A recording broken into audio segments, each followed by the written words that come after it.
โดยสบายดีสวัสดี FC เบอร์ทุกคนเด้อยินดีต้อนรับทุกคนเข้าสู่ช่อง YouTube ของสาวบุญเปียงสาวลาวเด้อเปิดภาพมามื้อนี้กา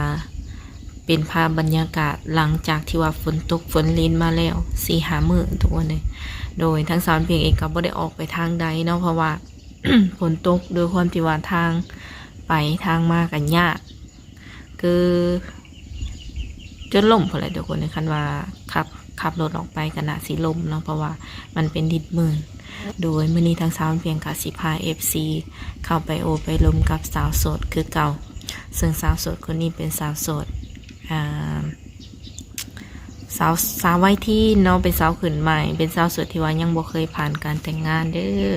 สำหรับ FC คนใดที่ว่ายังตามหาคู่หาคิงเนาะตามหาหักแท้กะลองเข้ามาโอมาลมเข้ามาคุยกับน้องเพิ่นเบิ่งเนาะถามว่าถืออกถือใจโดยสำหรับช่องทางติดต่อก็แม่นว่าทักมาเอาน้ำสาวบุญเปียงได้ทางเฟซหรือว่าไลน์เด้อส่วนไลน์นี่สาวเพียงสิแปะไว้ให้อยู่ในต้นคลิปเลยทุกคนเลยเพราะว่ามี FC หลายคนเนาะเพิ่นถามว่าช่องทางติดต่อนี่สิเอาอยู่ไสอย่างประมาณนี้นะก็แม่นว่าทักมาหาเฮาแล้วก็เดี๋ยวเฮาส่งให้อีกเทื่อนึงทุกคนโดยมีแต่ว่าเข้าไปโอไปลมกับผู้สาวกันก่อนเนาะถ้าหากว่าคำว่าคำจะผิดพลาดประการใดก็ต้องกราบขอโทษขออภัย FC ไว้ก่อนเด้อ ทางโดยสบายดีโดยสบายดีสาวโสดเนาะทุกคนในหอบ1 ปีประจังน้องละ ขออนุญาตถามคืนเด้อซื้อหน้าใด ชื่อน้องน้ำขิงโดยปัจจุบันนี่น้องหลาอายุเท่าไหร่18ผ่านมาเคยแบบสร้างครอบครัวแล้วบ่หรือว่ายังบ่เคยมีแฟนเคยแล้วเนาะเคยคบกันได้โดนอยู่บ่กับแฟนกะโดนสุดก็ประมาณ3-4 เดือนแต่ละคนแม่นบ่แม่นโดยตั้งแต่เป็นสาวมาก็คือเต็ม18นี่มีผู้บ่าวมาแล้วจักคน อันนี้ก็บ่ฮู้ บ่จื้อบ่ว่าคือสิมีหลายแท้ โดยปัจจุบันนี่ได้สำเป็นแนวใดมีคนคุยอยู่บ่หรือว่าบ่มีเลยบ่แบบเงียบเลยบ่แม่นโอ้ผู้บ่าวแถวบ้านหรือว่าผู้บ่าววัยรุ่นคือกันได้สามแบบเขาบ่ได้มาจีบเจ้าเลยบ่น้องล่ะบ่จีบก็บ่มักแบบพวกวัยรุ่นนะน้องล่ะมักแบบใดซะมักแบบผู้เป็นผู้ใหญ่กว่าเฮาหั่นน่ะ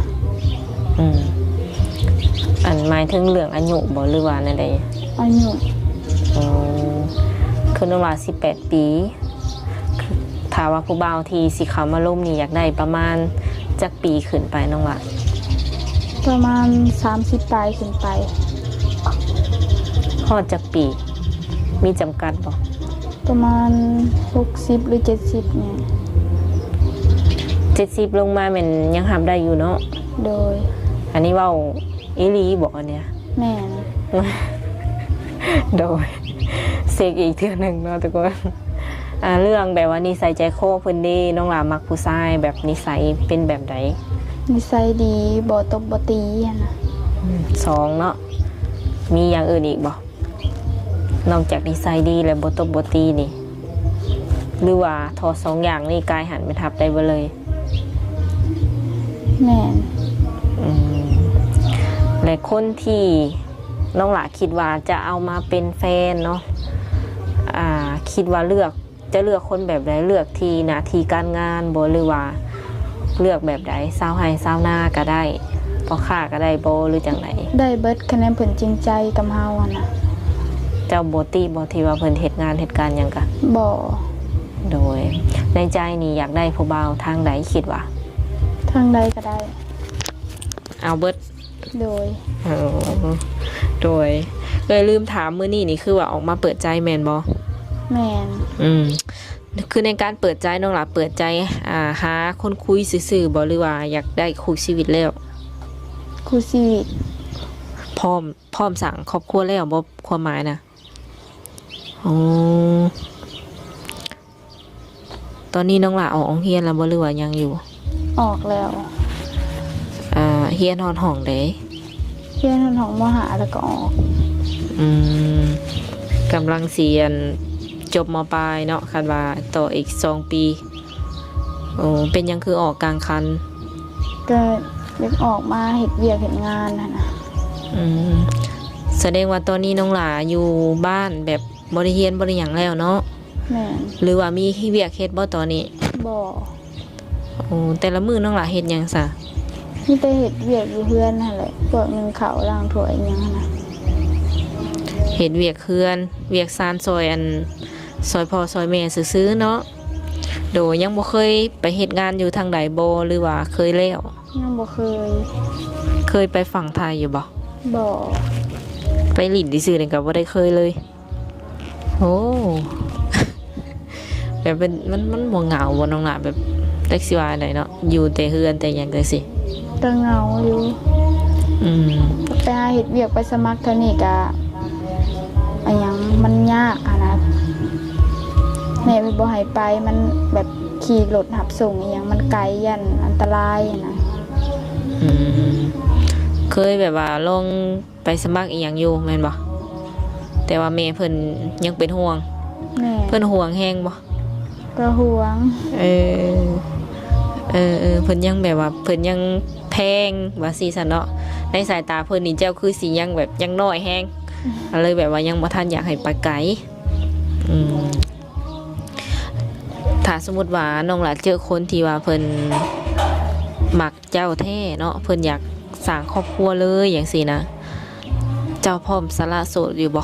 พร้อม ประมาณจักเดือนคิดว่าจังพร้อมสละเลย ประมาณ 3-4 เดือน อืมต่ำสุดบ่ แม่น ก็คือเบิ่งนิสัยใจคอกันประมาณ 3-4 เดือนก็คือสามารถตัดสินใจได้แม่นบ่ โดย โอ้หรือว่าเห็นปุ๊บมักปับอยากได้เลย เอาบ่ ก็ต้องลมกันไปก่อนนะเบิ่งใจกันไปก่อน เอา แสดงว่าเจะบ่เอาเนาะต้องศึกษากันก่อนสิบ่ แม่น อืมเอื้อยขออนุญาตถามแบบว่าในต่างหน้าแบบเจ้าเป็นสาวโสดเนาะสมมุติว่าเห็นกันเลยแล้วเพิ่นอยากได้อย่างซี่นะ อืม เป็นหยังเฮาคือแบบบ่กล้าเอาเลยอะนะ ย่านแบบเฮาเอาไปแล้วมันเฮาลมกันตำลังมันสิบ่อันนั่นกันหามันสิต้องเบิ่งใจกันก่อนยันเฮาปบเบิ่งอีหยังกันไปแล้วยันมันบ่ถูกใจคอกันอีหยังหันนะยันผิดกัน อืมยันไปกันบ่ได้ แม่น อืม หาวประมาณนั้นเนาะทุกคน ที่นี่คาดว่าเพิ่นจะทักมาหลินนำนี่เพิ่นสามารถทักมาได้ทางใด ทาง LINE แล้วก็ WhatsApp แจก2อย่างบ่ แม่น อ๋อก็คือเป็นไลน์คันเพิ่นถามหาเฟซนี่เฮ็ดจังไดน้องล่ะ เฟซแนวบ่สู้ลิ้นปานใด อืมมีแต่ว่าแจกเป็นไลน์เอาเนาะแล้วก็เบอร์โทรเล่นแอปนำบ่เบอร์ตัวนี้ แม่น โอ้โหขออนุญาตถามปัจจุบันนี้ถ้าพ่อกับถ้าแม่เพิ่นยังอยู่นํกันบ่ แม่น โดยเพิ่นอายุประมาณเท่าใดน้องล่ะ แม่ประมาณ40พ่อ42 อืมรายการออกมาเปิดใจจังซี่นี่เพิ่นฮู้อยู่บ่ว่าจะออกมาเปิดใจ ฮู้แล้ว เพิ่นว่าแล้วใดเลย เพิ่นก็ว่าออกไปเปิดโลดคะแนนแบบถ้าเพิ่นมักเพิ่นอีหยังก็เอาคะแนนเพิ่นจริงใจกับเฮานะ อืมแม่อนุญาตแล้ว เพิ่นบ่ได้แบบว่าอีหยังบอกเจ้าว่าต้องเลือกผู้ชายแบบนั้นเด้อลูกต้องการผู้ชายแบบนี้เด้อลูกอย่างซี่นะ เพิ่นก็มีแต่ว่าให้เอาแบบผู้ที่ว่าจิตใจดีบ่ตบบ่ตีหันนะ เพิ่นบอกเจ้าหั่นได แม่น อืมเพิ่นบ่เคยแบบว่าเว้าบ่เรื่องแบบอายุสมมุติว่าได้ลูกเคยแบบรุ่นเดียวกับเพิ่นบางทีอายุหลายกว่าพ่อกับแม่จังซี่ เพิ่นยังมักแบบผู้ใหญ่เลยเขาดูแลได้เขาหักเฮาแท้หั้นนะแบบถ้าวัยรุ่นเนี่ยเพิ่นบ่อยากให้เอาปานใด ทรงสิบ่อายขู่อายคนเนาะ อืม อีหลีบ่ โดย ในโตแบบว่าบ่แม่นในโตแบบในความรู้สึกของน้องซะสมมุติเฮาเอาเองนี่นะสิกล้าไปหันไปนี่น้ำเพิ่นอยู่บ่ กล้า โอ้เขาสิเว้าชาวบ้านชาวหยังแบบสิเว้าจังใดก็บ่แคร์บ่หรือจังได ให้เขาเอารถ โอ้ถือสิถึกใจหนุ่มๆได้บ่เลยนี่เนาะ โดยถามเพื่อไว้ให้เลยเนาะยันว่าหากแต่ว่ายุคสมัยนี้มันก็เริ่มเปิดกว้างแล้วเนาะนั่นล่ะก็เริ่มมีแบบว่าสิว่าในคนอายุน้อยเอากับคนอายุหลายแล้วเนาะก็เริ่มมีแบบการยอมรับมาเรื่อยๆเลยแหละในจุดนี้มันข้ามไปเลยเนาะอยู่เพื่อนน้องหล่ะเฮ็ดธุรกิจอย่างเป็นหลักบ่แบบค้าขายบ่เลยเฮ็ดจังได๋ ค้าขายครับบ่ได้มีแต่พ่อเปิดเป็นทหาร พอมีอาชีพเนาะ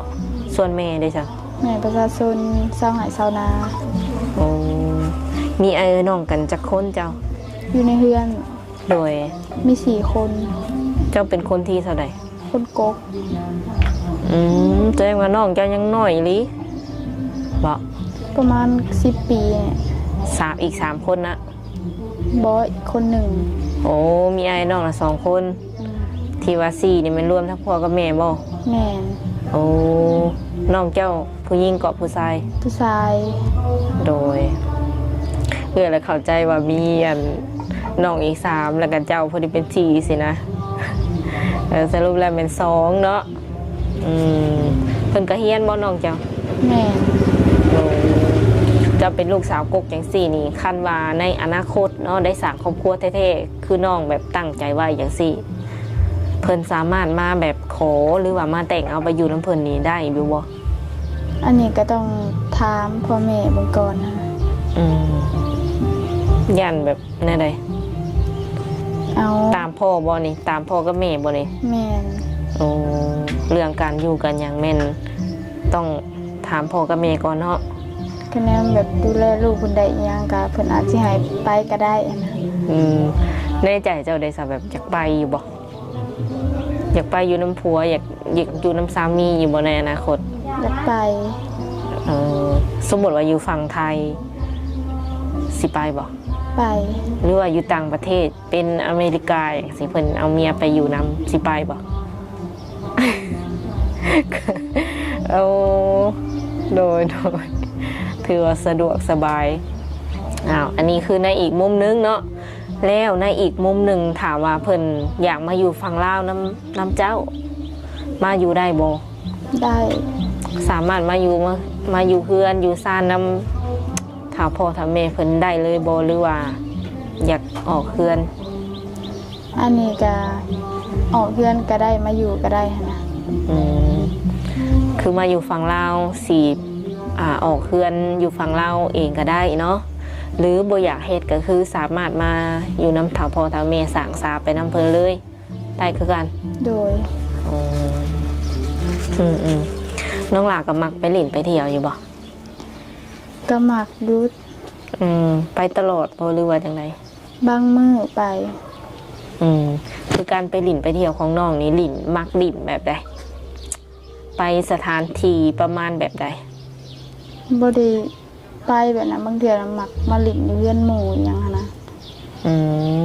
เป็นมาหลินน้ำมูน้ำคูซื้อๆยันว่าไปแบบซุมเซลหารอาหารสิบุกบ่ไปบ่ บ่ เป็นหยัง บ่มี หมู่ครูก็บ่มักพาไปแน่สิบ่ แม่น คันว่าหมู่พาไปสิไปบ่ซะ ไป โดยในส่วนหนึ่งก็คือปาร์ตี้แบบกลางค่ำกลางคืนนี่มักไปบ่ บ่ โดยคันหมู่ชวนไปวันเกิดสิไปอยู่บ่ ไป ก็คือสามารถกินเหล้ากินเบียร์ได้เนาะบ่ได้มีโรคประจำตัวบ่ บ่ โอ้โดย บัดส่วนผู้ชายที่ว่ามักไปหลิบไปเที่ยวนี่น้องหลานมักอยู่บ่ซะ อันนี้ก็บ่มักปานใดหั้นนะ โอ้คันว่าโดนเพิ่นขอไปเทื่อหนึ่งได้บ่น้องน่ะ ได้ ให้ไปเนาะก็มีเพลงให้ฟังอีกเนาะทุกคน บรรยากาศดีขนาดเลยโดยก็คือว่าสามารถไปหลีไปเที่ยวได้เนาะแล้วก็มักอยู่บ่ผู้ชายที่แบบว่าไปสายนี่ต้องให้บอกและโทรมานี่ต้อง ให้ฮับจังซี่นะมักอยู่บ่ มาก โอ้แสดงว่าเพิ่นสามารถโทรหาน้องได้ตลอดเวลาบ่ โดย กลางคืนนี่สูงสุดน้องหลานนอนจักโมงซะ ประมาณ9โมง 9โมงแรงเนาะเป็นช่วงกลางเวียนจังซี่ผู้บ่าวนี่สามารถโทรหาได้บ่ ได้ หรือว่ามีเป็นช่วงนับตั้งแต่ช่วงเช้าช่วงอีหยังก็ตามช่วงนี้มันโทรได้ตลอดเนาะแท้บ่ แท้ โทรมาเลยหับในเด้อ หรือว่ากลางตอนเช้านี่ประมาณจักโมงน้องหลาเริ่มแบบตื่นนอนแล้วก็เฮ็ดเวียกเวียกซ่านแล้วประมาณจักโมง ถ้าว่าตื่นก็ประมาณ7โมงเฮ็ดเวียกเฮ็ดงานแล้วก็8โมง กับข้าวกับน้ำเฮ็ดซอยแม่อยู่บ่ บางมื้อก็เฮ็ดบางมื้อเพิ่นก็เฮ็ดเอง ถ้าว่าให้เฮ็ดน้องหลาก็เฮ็ดเป็นอยู่บ่กับข้าว เฮ็ดเป็นบางอย่าง อย่างเช่น พวกตำพวกแกงพวกทอดได้ กะกำลังอยู่ในวัยแบบเฮียนฮู้แม่นบ่ ยังบ่ทันเป็นเบิดซุอย่างเนาะ เรื่องเรื่องเครื่องแบบเครื่องนุ่งอีหยังเฮาจังซี่ซักเองบ่หรือว่าซักมือ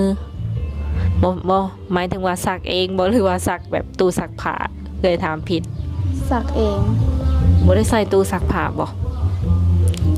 อยู่เฮือนบ่มีบ่ มีแต่ว่ามันบางเทื่อนะใส่ขาไฟลายแหละเพิ่นให้สิมักเอาสักมือเอาขาแบบผ้าห่มอีหยังแล้วเพิ่นปั่น โอ้มันก็มีจำแนกเองเนาะแบบฐานะเฮาฐานะเฮือนซานบ้านซอกเฮานี่นะจัดอยู่ในระดับใดคิดว่าหังมีบ่หรือว่าปานกลางหรือว่าทุกข์ยาก พออยู่พอกิน ปานกลางเนาะให้หน้าตะกร้าได้เฮ็ดอยู่บ่ เห็ดแต่เมื่อเห็ดน้ำป้าน้ำลุงในบ้าน อันนี้บ่แม่นบ้านน้องหลาบ่ซะ แบบบ้านเกิดหาอีกบอนหนึ่งแต่อันนี้พอมาเป็นทหารอยู่นี่แล้วก็เลยมาตั้งเฮือนอยู่นี่ โอ้ย้ายมาเนาะคันว่าจะเฮ็ดให้เฮ็ดหน้าแม่นต้องได้ไปอีกแม่นบ่ไกลบ่น้องล่ะ กะไกลแต่ โอเคเนาะทุกคนกับเรื่องราวของน้องเพิ่นกะสิขออนุญาตลมถามประมาณนี้ก่อนเอาง่ายๆแม่นตอนนี้แม่นโสดเนาะ พร้อมคุยติ แมน โดยสุดท้ายนี้น้องหลามีหยังอยากฝากถึง FC ของเอื้อยโบเนาะที่ว่าเพิ่นสิเข้ามาคุยกับน้องนับตั้งแต่มื้อนี้เนาะเป็นต้นไป ก็เข้ามาลมมายังได้ ตอนนี้มันถือว่าพร้อมแล้วเนาะ แมน โดยลืมถามน้องหลาสูงเท่าไหร่อันนี้ อันใดก็ น้องหลาสูงเท่าไหร่ สูง153 โอ้น้ำหนักอยู่ที่เท่าไหร่ตอนนี้ ประมาณ